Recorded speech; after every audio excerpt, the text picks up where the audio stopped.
Today, it is my goal as well as my guest goal to help you build your life in which you deserve. As you go through this podcast, I encourage you to ask yourself one question. How can I build my dream life? And as you do so, don't limit yourself to what is possible, because my guest today is able to help you not give up.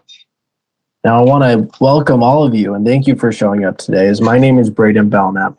My guest today is Frank Bellavia, owner of Figurado Cigar Company, and been in the cigar business for 17 years. He's made the decision to take his life journey by hand and create his own prosperous life and not give up today. And today he's here to teach you and show you how you can begin to do the same. Welcome to the show, Frank. What's up, man? Thanks for having me, bro. Of course. So, off camera, we were talking about how cigars are a very niche aspect of life. So what inspired you to get into cigars? So I have a sarcastic answer and I have a serious answer. So sarcastic answer, when I was like, dude, how did you get into the cigar business? Because nobody gets out of high school or college and studies cigars and is like, yeah, man, I got a 4-year degree from Berkeley and I'm going to go into the cigar business. Right. So I always tell people, I was like, yeah, man, my gay porn career failed. It's really not as much fun as people think it is. So I started into cigars. But how I got into cigars actually was, it's a very primal way of how I got into cigars actually.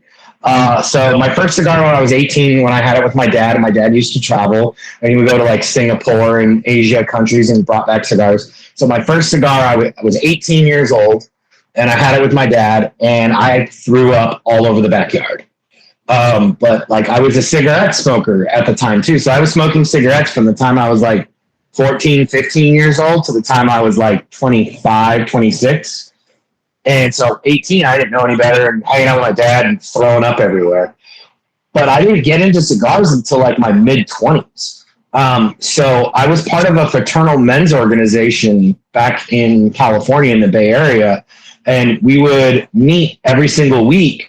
And it's that old adage that we talk about where iron sharpens iron, right? So we all went through a fraternal men's weekend and we joined this division where we would practice what it meant to be real raw masculine men and how to be better fathers, better husbands, better leaders in our community, and what can we do to help our community. So every week we would meet for 3 hours and meet at parks or somebody's front court cul-de-sac, and we're freezing our asses off in the wintertime. And, a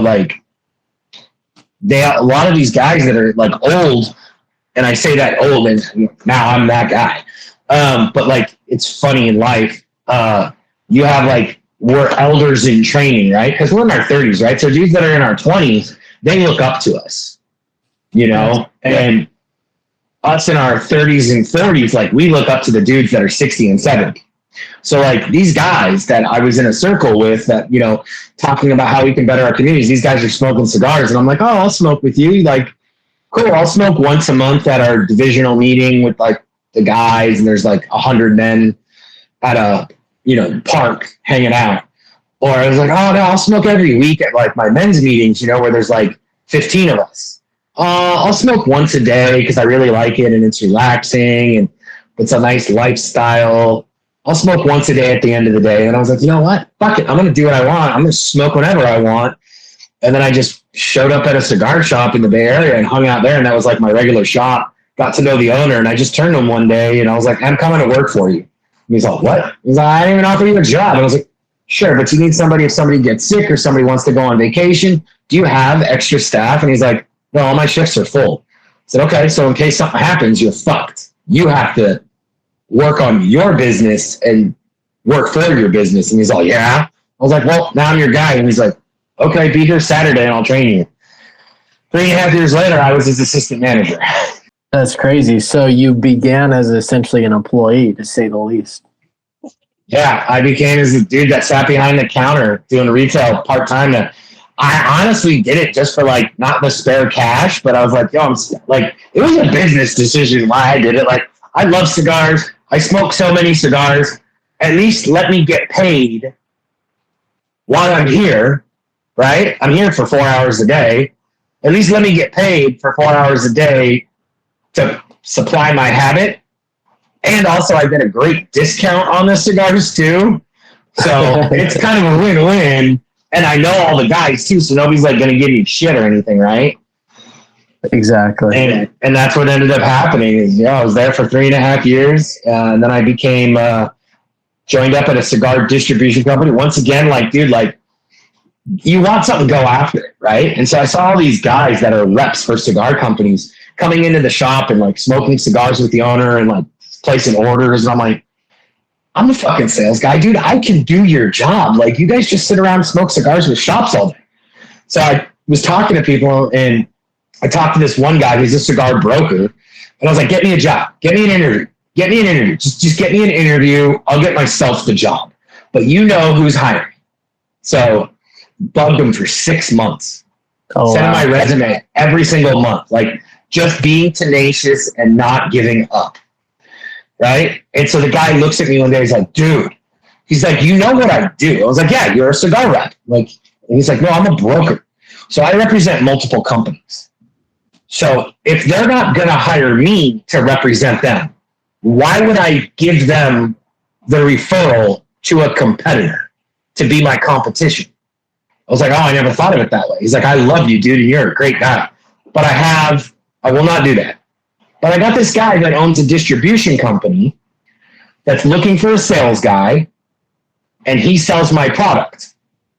So I'm going to put the two of you together, and if he likes you, now you can sell more of my product through his store. And I was like, oh, okay, cool. And so he put me in contact with my old business partner, and eventually I was with him for 5.5 years. Through the company, I started off as like a sales rep, and then I was like, hey, why don't we hire people? And he's like, okay, well, you're going to manage them. It's like, okay. And then I got a job offer to go work for Oliva Cigar Company, and I used that as leverage. I was like, look, this is what I'm making now with you. I'm going to make this with Oliva. If you give me 10% of the company as sweat equity and the profits, I won't leave. Because if I leave, you're fucked. Because I'm like the one who runs everything. You're just the dude in the office. I'm the boots on the street. You know what I mean? Totally. And he's like, okay, cool. Well, 5.5 years later, we took the company from $86,000 a year to $1.2 million. So huge growth, right? Just staying after it, just being dedicated. Well, there's no profit, so 10% of zero is zero. So at that point, I was like, screw it. So I opened my cigar brokerage company called Bellavia Cigars. So I did that for 5.5 years and did really, really well doing that. I had a good paying career. I was making over $100K a year. Bills were paid. I was on the road. But like, I've always had a dream to open my own cigar shop. And when COVID hit, I was like, I don't want to travel anymore. So that's just kept staying after it and focused and put your head down. And that's why I opened Figueroa Cigar Company. I love that. That's huge. And the thing that I really resonate with that is no matter where you were, you always took your experience forward.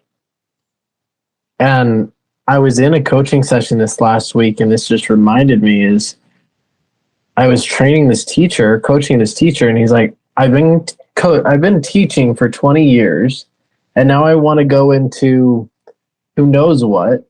I just feel like I've wasted 20 years, and it's like, it's not a wasted time. You've actually acquired all of these skills through your last career that you get to take forward with you.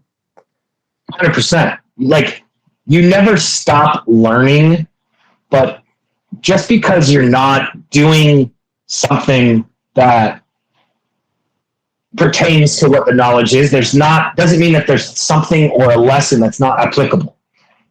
Like my history, I started off selling gym memberships, like when I was 18. I went to military school, left military school because I got kicked out because didn't take advantage. And I went to work at a gym, selling gym memberships. And then from there, I went to beneficial finance, household finance, doing subprime mortgages. And I was the dude that like would call you because you got sent a check in the mail, right? And it was a real check. And so you would catch it for like $1,200 back legally when you could do it. I'm like, hey, great, you just cashed a $1,200 check. I can get you $3,700. Come in and sign some paperwork and I can lower your interest rate. Oh, yeah, cool. So that's how I started in the mortgage business. And then I was in the mortgage business for a while, just applied my sales skills and moved up, started getting into real estate. Then I went into the nightclub business because I loved the nightclubs and I loved drinking in my 20s. So then I went into the nightclub business. And then after the nightclub business, I got out. Did the whole, what am I going to do now? So I went into the alcohol business. And I worked for Young's Market. And I was the guy that was like selling to the grocery stores.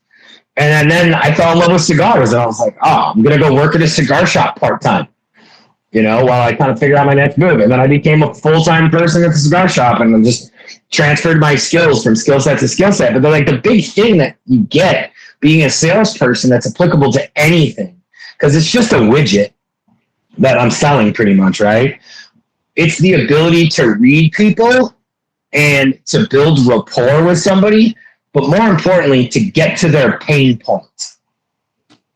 And that's like with cigars too, is how quickly can I dissect having a conversation with you to get to what you enjoy and what you don't enjoy, so that I can provide you with a memorable experience and a great cigar that you're going to love. Of course. And I want to bring that forward because that was powerful. You mentioned that sales is a widget.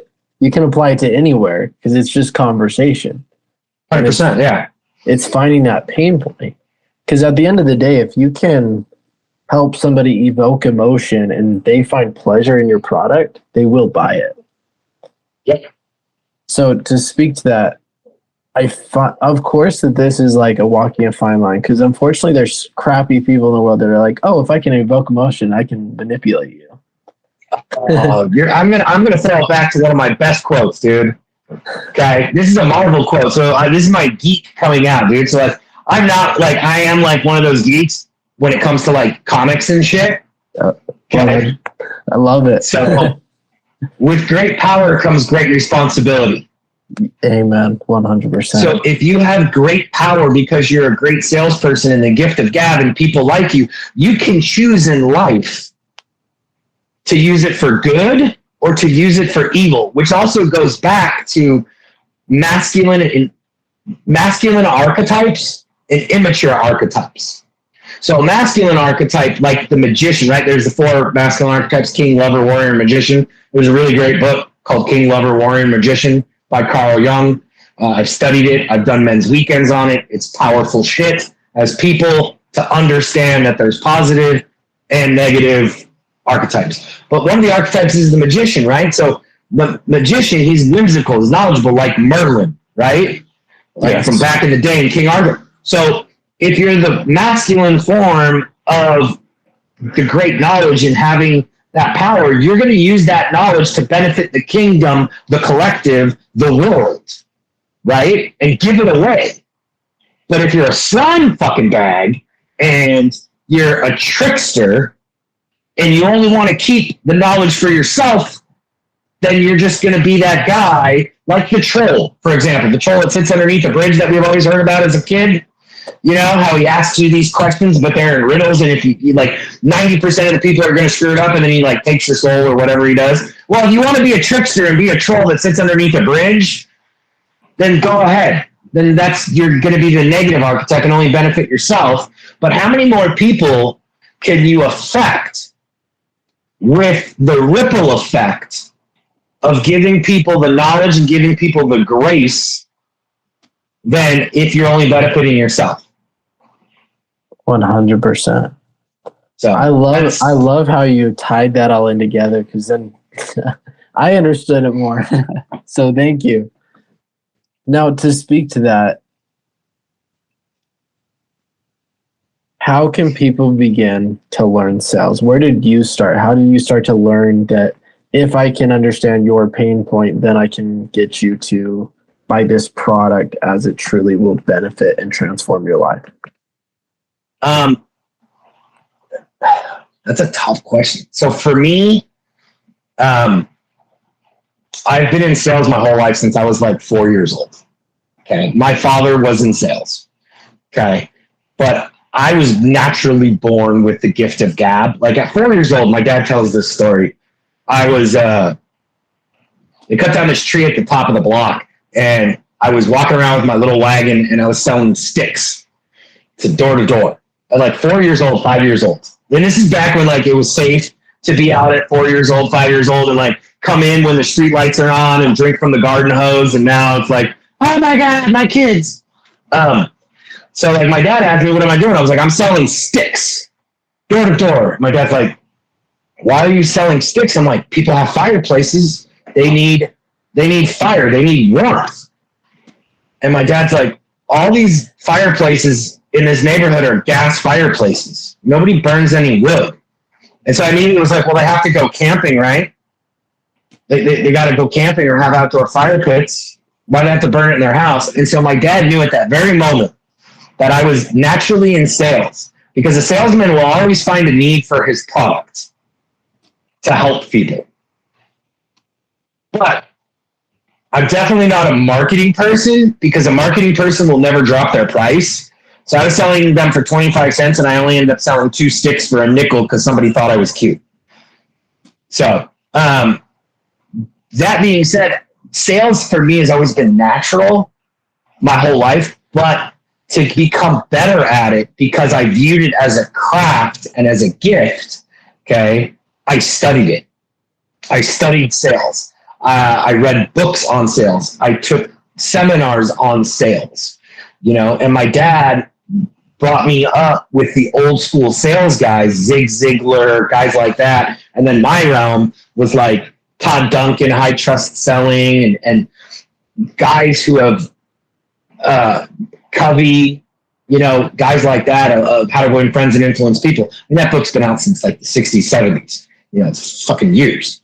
So I studied those guys who have come before me, and also guys who are currently selling, being sales trainers, and so studying that and viewing it as a craft and not as a job really changes the thing. And the best way I can associate it is take these professional baseball players.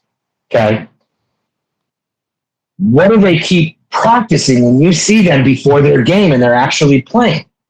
They're playing pepper, where they hit the ball into the fence. They're warming up. They're popping quick little things. They're practicing dunking. They're going out for batting practice, pitching practice, running practice.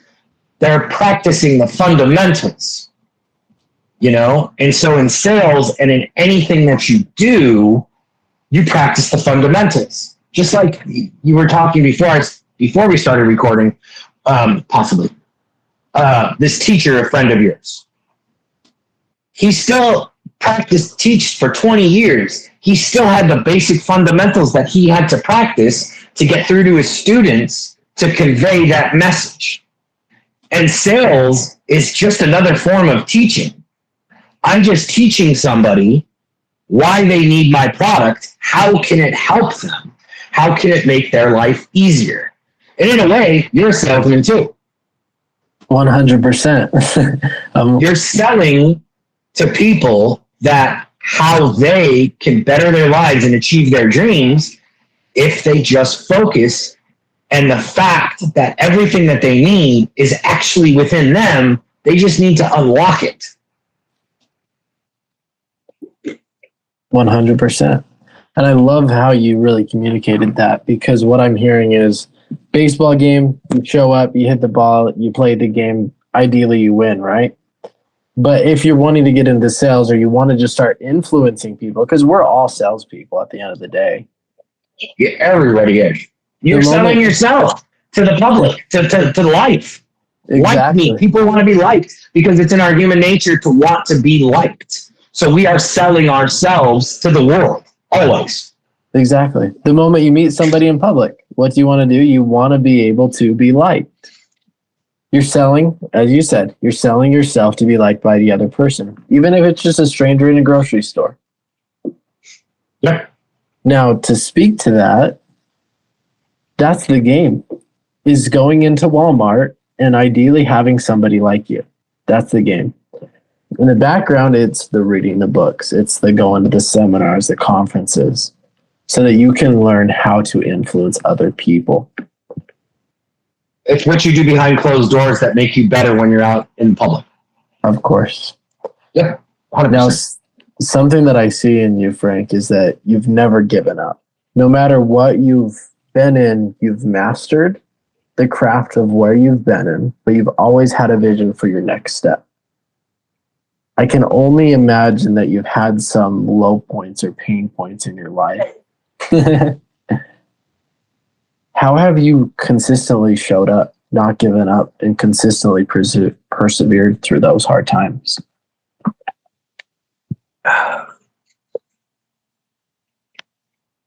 Fuck. Dude, I've been there the past 2 weeks, past probably month. I've wanted to give up on figurados, wanted to give up on everything, burn it all to the ground. Like, this is, I didn't think you were going to ask this type of question. Fuck. Yeah, dude, I've been so frustrated with everything. It's not all fucking kittens, caboodles, rainbows, sprinkles, and fucking unicorn farts, dude. Like, it's fucking tough, man. Dude, I went all in on this in 2021, and for the past year and a half, my wife and I have been battling to fucking not lose our house. You know? Like, I want to quit.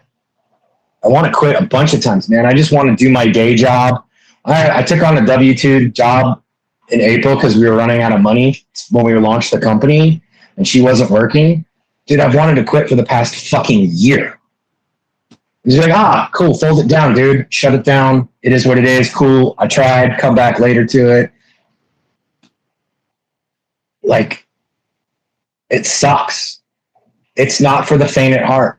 If you think that, if you have any inclination that you're not meant for this, or you question yourself, don't fucking do it and sit on the sidelines. And there's nothing wrong with being ordinary. There's nothing wrong with being average and having a W-2 job and going to work and doing a 9 to 5 and coming home and bringing a paycheck. Dude, that's honorable, you know? But if there's just something about your life that you just can't shake it, and you just feel it in every fiber of your being that this is where you're supposed to go, and the visualization that you have of it is so fucking crystal clear, and that also at the same time you're willing and able and ready to risk fucking everything for your dream, then that's the tell that you need to do it. And that's how much I believe in the end result, which you want with Figurados, which is a brick and mortar cigar shop with a bar. I'm willing to sleep in my fucking truck and sleep in a trailer and shower at the gym and lose my house because I believe in this so much. But yes, there's fucking days where I just want to burn it down and I want to fucking quit. In the past month and a half, it's been so frustrating and so stressful. Yeah, Figurados is making money, but it's paying for itself, right? I can't take any money from it. I feed it right back into the business. But I'm like, it's not doing anything. And it's just so much stress and, you know, one thing after another. Fuck it. There's days where you feel like that, man, big time, where it's like you want to burn it to the ground, start over. And if you didn't have those feelings, it wouldn't be worth it, because I have to be grateful for all the times that I haven't been able to make a credit card payment, or I've paid my mortgage late for the past year and a half. Because when I do make it, these are just going to be parts and blips and paragraphs in the full story of what's happened in my life to get to where I'm at, because it's really not about the end result of where you want to go in life or what you want to accomplish, but it's about the journey of how you get there. And that's what like makes you, hardens you, refines you, sharpens you, trial by fire, I guess you would say. So that's how I like don't give up on those days, is knowing that God has a plan for me, praying. And I'm religious. I'm not a Bible beater, but I walk with God, and God's my best friend, and I pray a lot. And so when I get to those points where I just want to burn it all down, I pray more. And then something happens when I pray that I get into this place of gratitude where I'm grateful for the struggles. Because people who never even attempted to try don't get to experience this.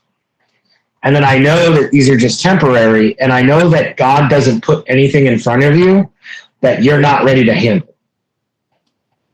You know? But I will tell you this, when I die and I go to heaven, I will shake my finger at God. And I will say, why the fuck did you think I was so strong? Because it sucks when you're going through it, bro. That's powerful, Frank. You gave me the shivers here. And I want to see you for that because I think if everybody heard that message in this world, their lives would change. Because how many people, like you said, there's nothing wrong with being ordinary. It's okay to have a day-to-day job and that's all you do. Because sometimes that is God's calling for you. Yep. But how many people are out there doing the ordinary thing and they do have that spark and they keep shutting it down? Yep. They're providing themselves a disservice. And you're doing it even through these hard times and you're willing to persevere. So when you have that hard day or week or 2 weeks or a month, how do you get through it? How do you keep pushing forward? I don't want to use the same answer that everybody else says, but it's totally true. What's your why? You know, like there's that book, Start With Why by Simon Sinek. It's a great book. But like, really, what drives you? What motivates you? What fuels you? And for me, what fuels me, drives me is that I want to play. I want to have a specific type of life where it's not this must be nice to go on a vacation. Fuck that. I want to have that life where I can go on vacation every 3 months, even for a weekend to Nashville, or be like, hey, we're going to San Diego for the weekend. Hey, we're going to New York for the weekend. Hey, we're going to Miami for the weekend. But I want to have that life where I can play and I can collect moments with things. And I saw this thing with Bradley, and like, not a lot of people know who Bradley is, but Bradley is a multimillionaire and got a podcast. Dude's cool as fuck. But I'm going to flip the script on you. I'm going to ask you a question. If I gave you $1 million, would you be happy? 100%. You'd be happy for a little while or a long while or what? I would say probably for a month. Okay. So if I increase that to $10 million, how much happier would you be over $1 million or $10 million? For me, probably a month. Okay. If I told you that I'll give you $100 million, how happy would you be? It would, nothing could affect me, right? Okay. Now, if I told you I'll give you $100 million, you'd be super happy, right? But if I told you I'd give you $100 million, but you couldn't wake up tomorrow, would you take that? Absolutely not, because I know I can make more than that. Right. But why isn't everybody treating their day as $100 million, that they were given the gift of $100 million? Bradley did this on a podcast, and it blew my fucking mind. So I'm not stealing this at all. Why don't people think like that? You woke up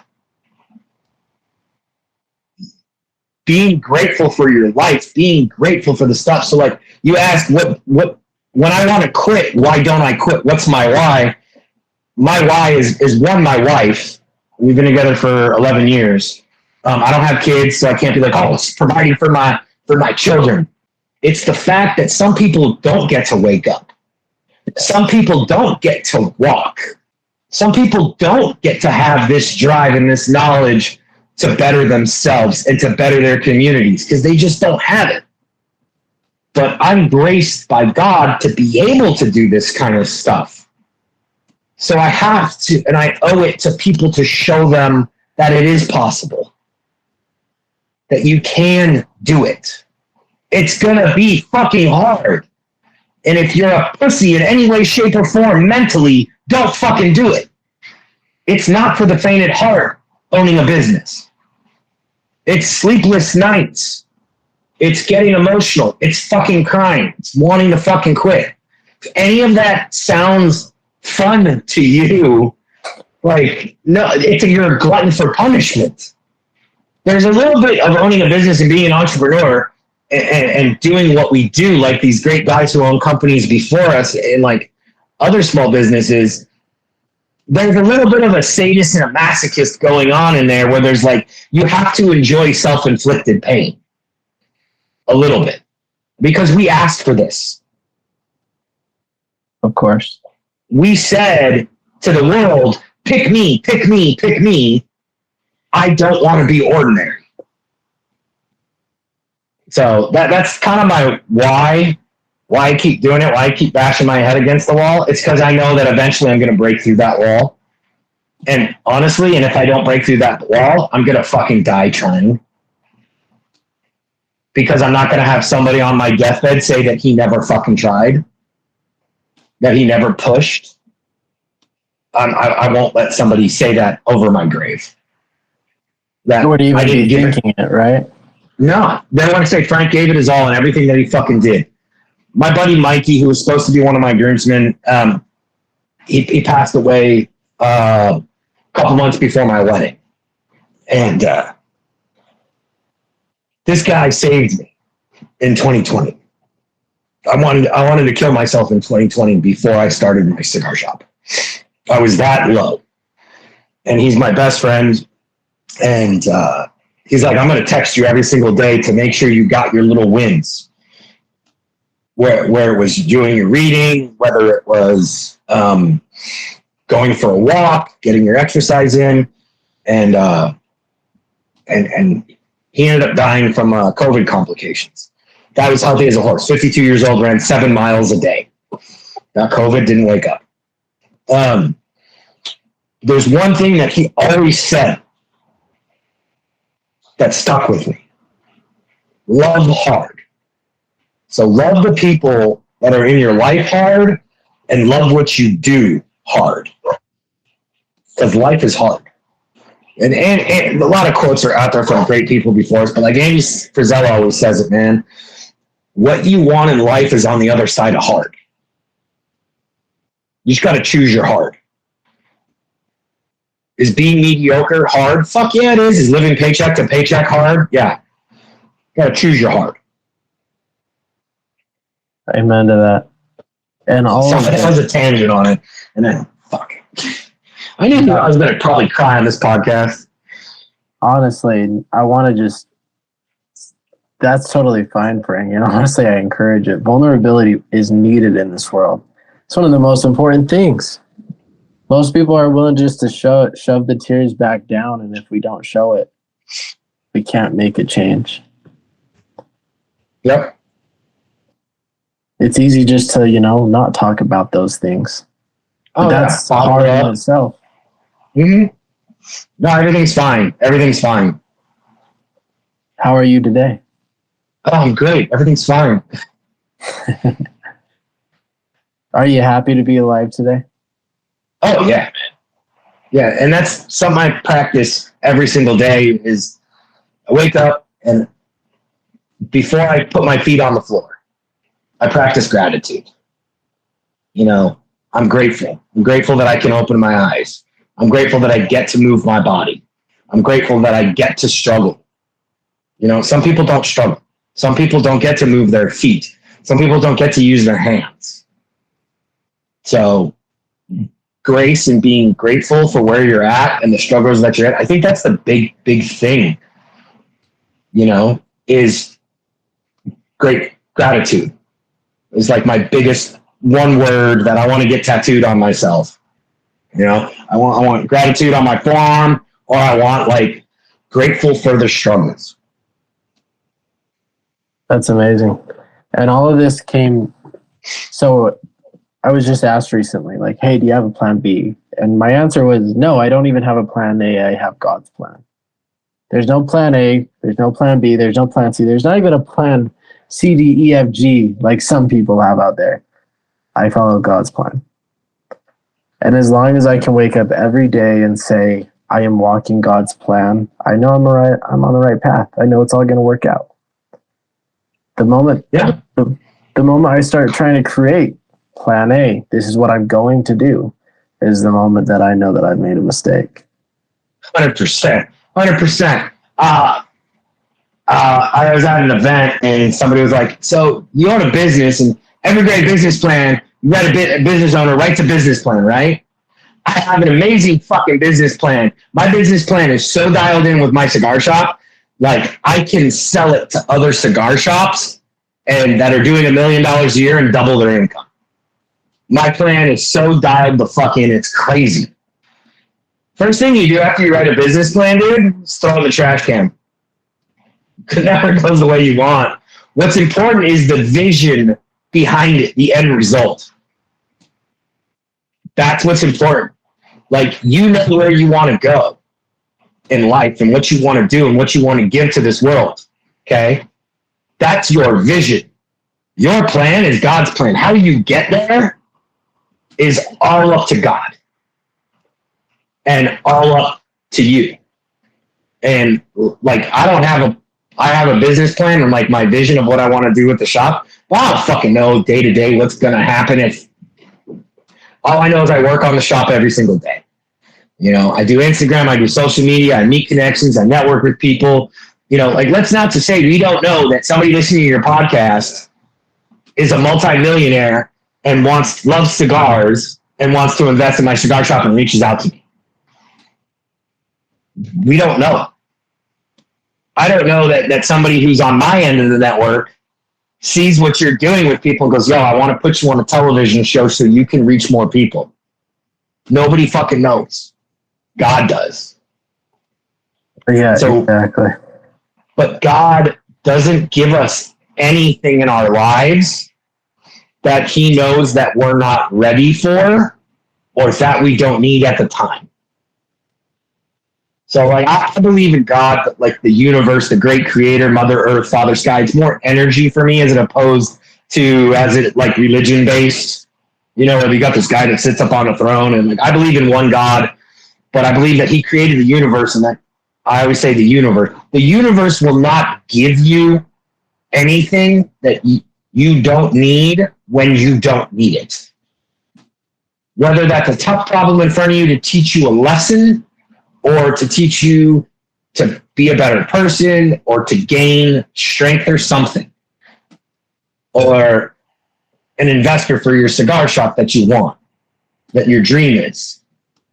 I've met with investors, right? And I was like, cool, I met with like 8 dudes that were all multimillionaires. And they ripped apart, dissected the numbers on the business plan, this, that. I walked out of that meeting an hour and a half later, and I just got in my car. I wasn't devastated. I took everything that they gave me into consideration, but the big thing that resonated with me was they're not my people. It was like, wow, they make some really good points on the fix this on the plan, fix this in the numbers. Okay, these numbers were a little off. Okay, you're overestimating this, you're underestimating this. But other than that, when I got in the car, I was like, these aren't supposed to be my partners. They didn't see the vision which I wanted to go. So they don't have the same vision that God gave me. So that's where I end my tangent. And you said it the best. You have a purpose here to fulfill. Nobody else can do that for you. You can't go out and fulfill anybody else's purpose either. There's your purpose and only your purpose. And there's going to be people that come along our journeys that ride alongside you. But that's not everybody. People come into your life for a reason, a season, or a lifetime. I love that. You are full of quotes, man. I love it. That's how I like talk. I talk in quotes, and I talk in like, what are they called when you like paint pictures for people? Like storyteller. You're a storyteller. Yeah, I'm a storyteller. I'm a salesman. Hey, so the best way to sell anything is through a story. Yeah, so I'm a storyteller and like anecdotes. Yeah, if you can tell a story, if taking it back to emotion, the reason Disney is so popular is because they've learned to tell the story so well to evoke your emotions, and that's why you remember them. So Yep. for yourself, you've become a master at storytelling, and that's why you're such a good salesman. It's funny you also talk about emotion. So tasting for cigars, right? All these guys do like 20,000 word dissertations on cigars, and I fucking hate those guys. I'm like, ah. But like, what they do hit on, which is true, is your eyes, mouth, ears, and throat, they're all connected, right? So like tasting cigars through your nose, through your mouth, all this stuff. But what people don't also realize is that when you taste stuff, it's a sensory emotion, and so it's actually tied to your memories. So if you taste pasta sauce, for example, right? Yeah. If you really wanted to taste the pasta sauce, you would probably go back to the best pasta sauce you ever had and where you were and what you were eating with that. Oh man, this pasta sauce is good, but it doesn't quite compare to that time that I was in Italy with my friends and we went out for this little restaurant that was ran by a mom and pop, and she made the pasta sauce fresh every day. That was the best pasta sauce I've ever had. So now you have something to compare it to. Exactly. But it's a memory that you're comparing it to versus the actual pasta sauce, blind taste test. That's why, like, if somebody, like, you do the Pepsi Coke challenge, that's why so many people fail it. It's because there's no memory tied to a blank taste test between Coke and Pepsi. Oh, that's interesting. I like that a lot. I've always obviously heard of the memory associated with smell, taste, whatever the case is, or sound. But I love your aspect on not having a memory attached to blank taste, like water, Coke, Pepsi, whatever the case is. Can't really think of a time, that one time that I drank water, that one time I drank Coke. But you can't think of that one time you had some of the best pizza you've ever had. 100%. Yeah. That is too funny. Now, to speak to that,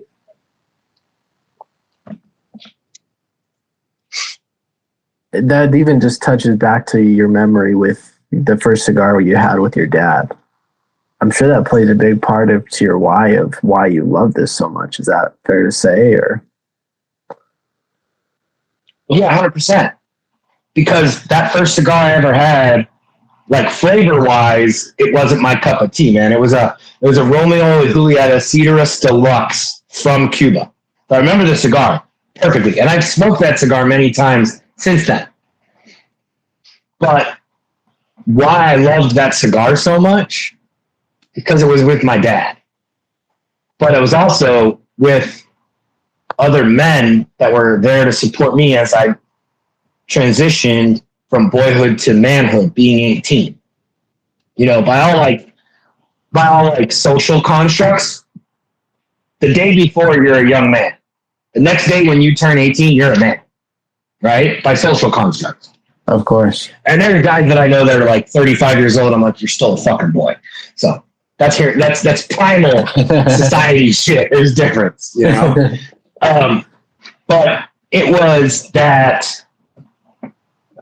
primalness of an initiation process. We as men and as humans go through initiation processes in life, right? So like you go into the military. I don't know if you ever went to the military, but you go into a military and you go through boot camp. That's an initiation process into the military. So anytime you run into somebody else who's been in the military, you have that common bond. Like, yo, I went through boot camp. Oh, you went through boot camp? Cool. I can fuck with you. You're my friend. Because you both went through the same shit, even though it was at different times. Of course, 100%. So you have these initiation processes in life. And so for me, that was an initiation process, one. But two, it was the great equalizer, too, because we shared tobacco, and I was sharing it with my father, who has experienced more shit than I'll ever fucking experience in life, you know, and some of his friends, but we just We were equals for that moment. And that's what I love about cigars is the equality when we all fire up a cigar. It doesn't mean that somebody's better than somebody else. You can be a man, you can be a woman, you can be gay, you can be straight. Whatever you want to be and what you are is who you are. But the second we fire up a cigar, even down to if I'm smoking $100 cigar and you're smoking a $12 cigar, it doesn't matter. We're all smoking a cigar. And I think like the best example for in a movie type thing that people can understand and like kind of, I speak in analogies. That's what I was thinking of. I speak in analogies and like stories, right? The best scene in the movie Dances with Wolves was when they're talking in two different worlds. But come, let us smoke a while. And they sat in the teepee and they smoked together. And it was the coming of two different worlds, but finding a common bond and a common interest where they could be equals. And then if you really want to get deep with it, why do we smoke cigars and tobacco? It's actually very ancestral. That when we smoke, the smoke rises. And so as we smoke, we sit and we pray and we meditate. And so our prayers go up to the heavens, go up to Mother Earth, Father Sky, and the great creator, God, and we pray. Same thing in religion when they use frankincense, myrrh, and incense. That smoke rises to God. And so if you really want to like go down a rabbit hole with cigar smoke and stuff, if you're ever sitting by yourself smoking a cigar, just notice where your smoke goes, man. You're sitting with your thoughts, you're planning out your life, you're seeing where you're at, you're taking inventory, self-reflection. Where does your smoke go? It rises, just like you should rise too. That's powerful. Man, I really want to see. I could sit here and talk to you forever, Frank. And someday we are going to smoke a cigar together. I already know that for the fact. To speak to that, I just want to recognize you for you again. I could talk to you for hours. I mean, your stories, the way you even evoke my emotion, the way you hold yourself. I know when people listen to this podcast, their life will change. And I just know that even people being around you, ideally after this podcast, people come and follow you because following you, you are a powerful individual. Appreciate that, man. I'm honored that you would say that. Of course. Now to speak to that, how can this audience be of service to you? I feel like you've given so much to us today. That's an easy one, man. Just have grace when you're out in the world. Somebody cuts you off, forgive them. Somebody's having a bad day, let them have a bad day. But just, like for me, like whenever I go to the butcher counter in the deli and everyone, you can tell if they're in a bad mood or not. Cashiers at the register, they're like, is there anything else can I help you with? I said, yeah. Can I have a smile, please? And sometimes they'll give you a smile, sometimes they won't. And I just say, you know what? It only takes 4 muscles to smile, but it takes 37 to frown. So it's a lot easier to smile than it is to frown. And smiles brighten people's days. So smile and give grace. That's how your audience and whoever sees this podcast can support me. The world needs more of it, man. The world's a fucked up place. Just have grace for your fellow man and love. And you never know what somebody's going through, man. And just the fact that you said hi to somebody or asked somebody to smile or complimented somebody could brighten their day. And it could mean a matter of them going home that day and killing themselves and that day of them living one more day. You never know. So just... It's such an often thing where somebody's going in the process of going to process to killing themselves. And they often say is, if somebody would have just smiled, if somebody would have just waved or said hello, I would have turned back around. Yeah. I mean, my wife did that today. There was a guy at the event that she knows from the restaurant she used to be at. And he was by a table by himself, and it looked like he was crying. And he had his dog with him. And my wife's like, I think he's crying, and I know him from the restaurant. He comes in and orders from me all the time. I said, go over and say hi to him. And she's like, okay, cool. I just want to make sure you're going to be okay. I was like, yeah. She went over there and she was talking to him for about 45 minutes. And like, she comes back and she's like, whoa. She's like, I just went over to say hi and check on him, but man, he's going through some shit. I was like, well, you might have just saved his life. Such a small thing can change. And to speak to that, those people that you say hello to, smile to, and they decide to not go home that day and take their own lives, they'll remember that moment forever. Oh, yeah. Big time. Going back to memories, it may be insignificant to us, but it might be the most significant thing you can do for somebody else. 100%. There's not saying that everybody's perfect. Nobody by far is perfect. I have fucking bad days where I'm just a dick to people. You know, no one's perfect, but I forgive myself. And I think that's the biggest thing. You know, that hits home. That's what your audience can do. That's the biggest thing your audience can do for me. Forgive themselves. Forgive themselves. That's the biggest thing, because you can't do anything if you don't forgive yourself first. Can't be 100%. You can't be 100% for somebody else if you're not 100% for yourself first. Yes. Yes. 1,000% correct. Totally agree with you. Love that. Now, what is your definition of a prosperous life?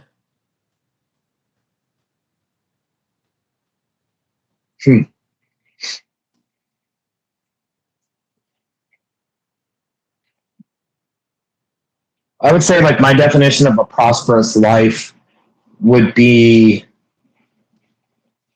just being fulfilled, happy, emotionally, not financially. Like, I'm a money man and I want money. Of course, I want to be able to have stuff. But even then with the money, for me, it's collect moments and memories, not materialistic things. It's just a tool. It's a catalyst for me. Okay. But a prosperous life for me is being emotionally fulfilled. Fulfilled with my marriage, with my relationship with my wife, with my friends, great quality people that are on my side to grow and to see me win, but also me helping people. I feel the most fulfilled, and I feel that I need the least when I'm giving. And I always just remember this, like, the more you give, the less you'll need. But givers get. You know, so the more you give, the more you'll get. But when you do need something, it'll be there. And you won't really have to ask for it. Like, it'll come up in conversation, but you won't have to ask for it. Like, prime example, a little while ago, I had the opportunity to do an event and to get somewhere and to network with some really great people. I couldn't get there. It was an honor to be asked to be at this event. Okay? And like, people that are at this event are multimillionaires and 2 billionaires speaking in a living room at a house that I was going to be their cigar guy. I couldn't get there. I had $200 in my account. And I was talking to a friend who's a coach. I was like, this is I got to turn this down. I have this once of a lifetime opportunity. And he's like, how much is it going to cost to get there? I was like, man, telling y'all, dude, I would probably need like $1,000 to get there and like sleep in my truck and get gas, this, that. And he's like, okay, come see me tomorrow. I'll give you the money. I was like, what? And he's like, yeah. It's like, doesn't matter to me. It's just money. He's like, you'll pay me back whenever you get it. But come see me tomorrow. I didn't ask. I needed it, but I didn't ask for it, and he just gave it to me. And I got to be in this room with some crazy fucking people. And then because of that, these people, I now have their phone numbers, and I'm their cigar guy.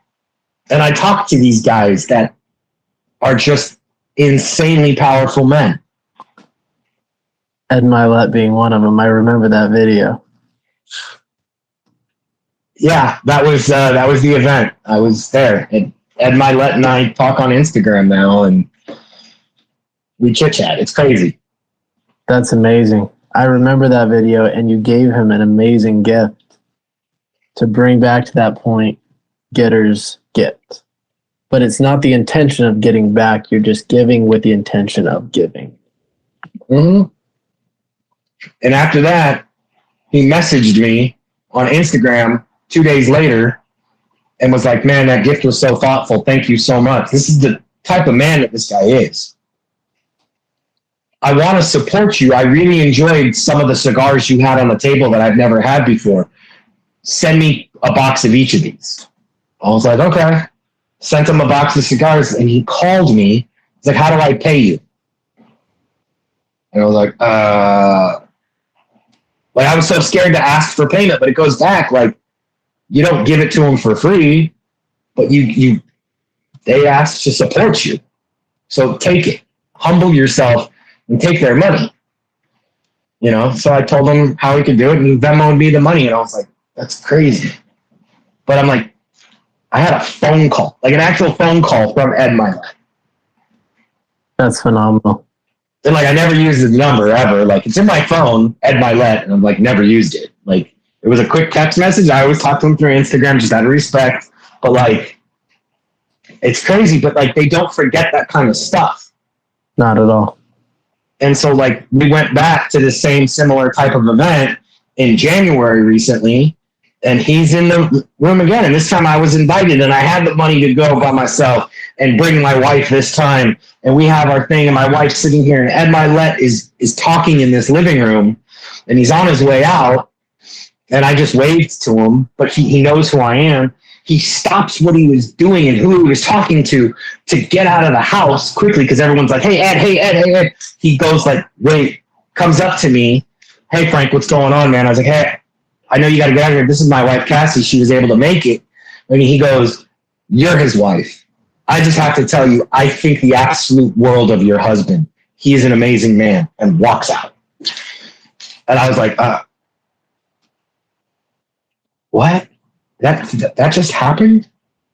But it's spiral. So it's like, you givers get. You don't, whatever you think you need, you might not really need. Of course. That was powerful. And a good way to end this night is keep giving, keep getting, and give with good intention. And 100%. I would agree with that. I mean, just being this podcast and being here with you, you have a light about you. And I fundamentally understand why you keep showing up. Because appreciate that. Yes, you are going to go extremely far with this Figurado Cigar Company, no doubt. But it's because of the man who you are. Appreciate that. Take yourself out of it. Figurado Cigar Company is nothing. It's because of you that you're changing the world. Appreciate that. And that's the thing, man. It's just selfless service. Of course.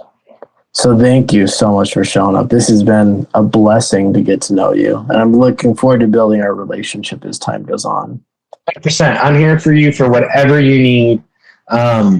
Your listeners need anything, I'm here to help. I'm here to answer questions when it comes to tobacco, when it comes to cigars, when it comes to life, when it comes to starting their own business, to asking themselves what's their why or what their motivation is. Dude, my DMs, my Instagram, my Facebook, they are 100% open. Of course. I appreciate that. Now, do you have any last words before we close it up? Of course, man. Thing I always say to everybody, baby. Cut, light, repeat. Cut your cigar, light your cigar, and keep repeating, and just enjoy the smoke. Love that. With that in mind, everybody, I hope you guys have a wonderful rest of your day. Truly, if there's anything I or Frank can do for you guys, reach out. And if this podcast served you, share it with somebody. Like it, share, subscribe. We're always here for you guys. Have a good one, everybody.